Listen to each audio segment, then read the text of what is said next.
একজন মানুষ যে আসলেই মারা গেছে এই জিনিসটার কনফার্মেশনের জন্য একজন রেজিস্টার্ড কোয়ালিফাইড মেডিকেল প্র্যাকটিশনার যে কাজটা করে, যে মারা গেছে তার ফ্যামিলিকে একটা ডেথ সার্টিফিকেট প্রোভাইড করে। যে ডেথ সার্টিফিকেটে ডেথের কারণ বা বিভিন্ন জিনিস মেনশন করা থাকে, যেগুলো আমরা একটু পরে দেখব। বাট ডেথ সার্টিফিকেটটা প্রোভাইড করা হয়, এটা এই সম্পর্কে আমরা জানলাম। এবং এই ডেথ সার্টিফিকেট রিলেটেড ইস্যুসগুলো আমরা এই ভিডিওতে আলোচনা করব। ডেথ সার্টিফিকেট যদি প্রোভাইড করতে হয়, যে জিনিসটা ফার্স্টেই মনে রাখতে হবে একটা ওয়ার্ড, সেটা হচ্ছে ন্যাচারাল ডেথ। সাধারণত আমরা ডেথ সার্টিফিকেট ন্যাচারাল ডেথের ক্ষেত্রেই প্রোভাইড করে থাকি। অর্থাৎ একজন পার্সন কোনো ডিজিজে বা এইজিংয়ের কারণে মারা গেছে ন্যাচারালি, সেই ক্ষেত্রে একজন ডক্টর হয়তোবা তাকে 14 দিন, অ্যাটলিস্ট 14 দিন হচ্ছে আইডিয়াল ধরা হয়, যে একজন ডক্টর তাকে হয়তোবা ওয়ার্ডে 14 দিন ধরে চিকিৎসা দিচ্ছে। তো হুট করে সে মারা গেল। তো হুট করে মারা যাওয়ার পরে ওই ডক্টর তো তার সম্পর্কে অনেক ভালো করে জানে যে তার মরার কারণটা কি, কজ অফ ডেথ কি, বা তার রোগ অ্যাসোসিয়েটেড বিভিন্ন জিনিস ওই ডক্টর জানে। সো তখন ওই ডক্টরটা ওই পেশেন্টটা মরে যাওয়ার পরে তাকে একটা ডেথ সার্টিফিকেট প্রোভাইড করতে পারবে। এখন একজন মানুষ শ্যুট করে আমরা দেখলাম যে পড়ে আছে, তার ডেড বডিটা পড়ে আছে রাস্তায়। এখন আমি সে তো দেখছি মরে গেছে, এখন আমি as a doctor death certificate provide করে দিলাম, তাহলে কি হবে?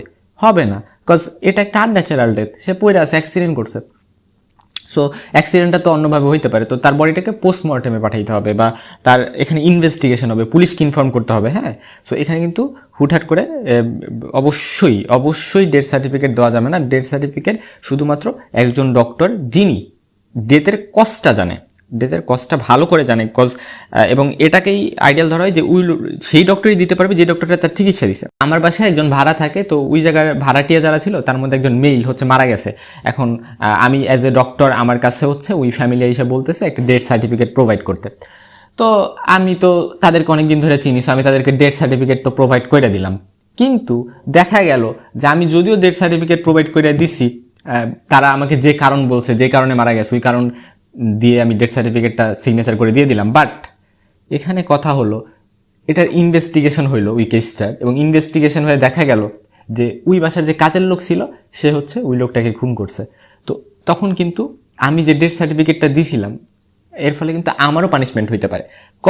কজ হচ্ছে কি, আমি ডেথ সার্টিফিকেট দিয়ে দেওয়া মানে হলো যে সে ন্যাচারাল কারণে মারা গেছে, এই জিনিসটা আর কি মোটামুটি ধরে নেওয়া। সো এই জন্য অবশ্যই ডেথ সার্টিফিকেটে যেহেতু কজ মেনশন করা হয়, তাই যদি কজ সম্পর্কে কনফার্মেশন আমি না হই, তাহলে কখনোই আমি ডেথ সার্টিফিকেট দিব না, অটোপসিতে পাঠাই দিব, অথবা ইনভেস্টিগেশন চলবে। আচ্ছা, এই বিষয়টা খুবই ভালো করে মাথায় রাখতে হবে। হচ্ছে ডেথ সার্টিফিকেট কী কী কাজে লাগে?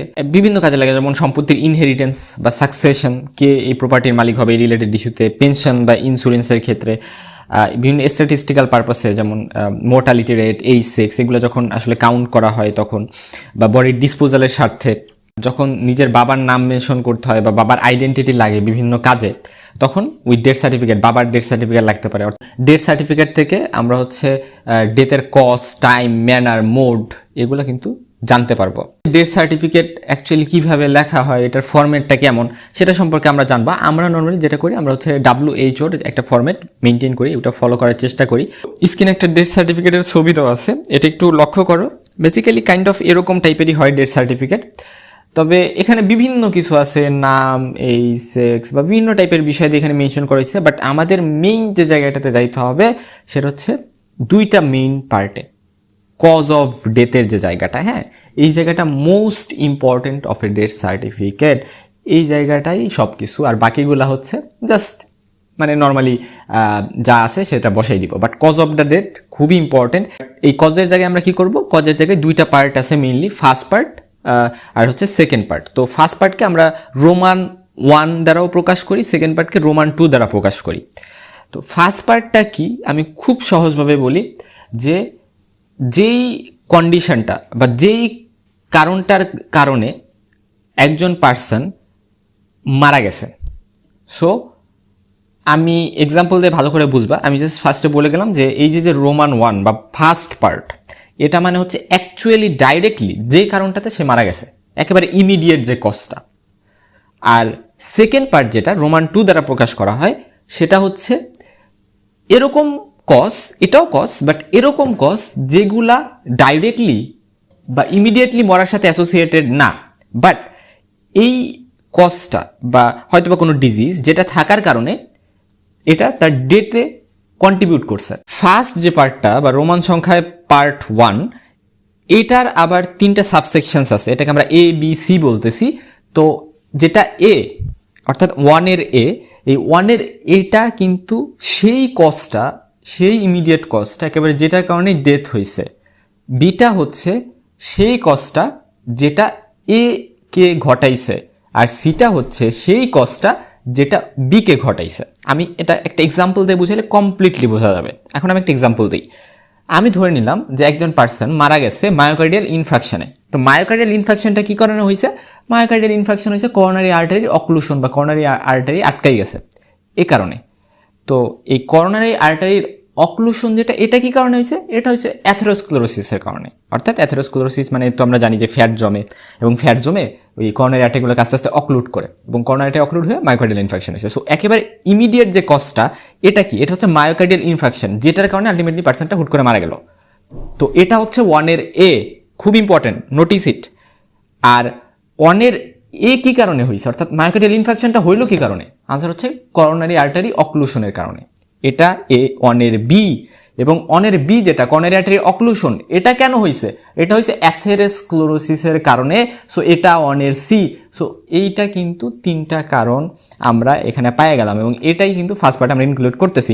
যদি হচ্ছে যে প্র্যাকটিশনার সে মনে করে যে সি এর পর একটা ডি বসাবে বা ই বসাবে, অর্থাৎ সিকোয়েন্সিয়ালি সে যদি আরও বেশি বেশি কজ থাকে তাহলে সে বসাইতে পারে। বাট আমরা আশা করি সিকোয়েন্সে বুঝতে পারতেছি কিভাবে এগুলো আসলে হচ্ছে।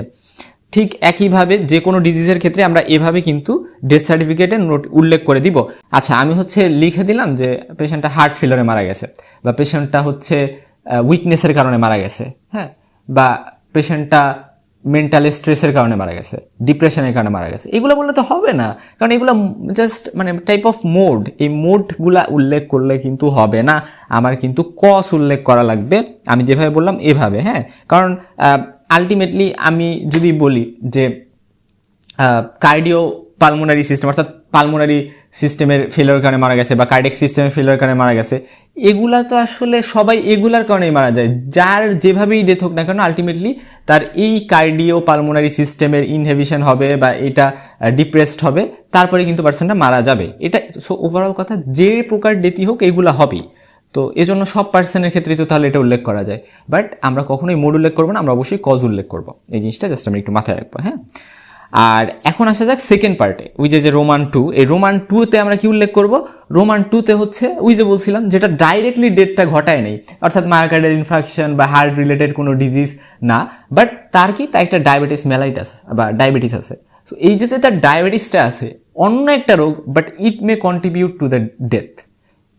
এটা কিন্তু লং টার্ম ডেথ, মানে লং টার্মে একটা কন্ট্রিবিউশন রাখছে ডেথটা ঘটাইতে, যদিও এটা ডাইরেক্টলি ডেথ ঘটানোর কারণ না।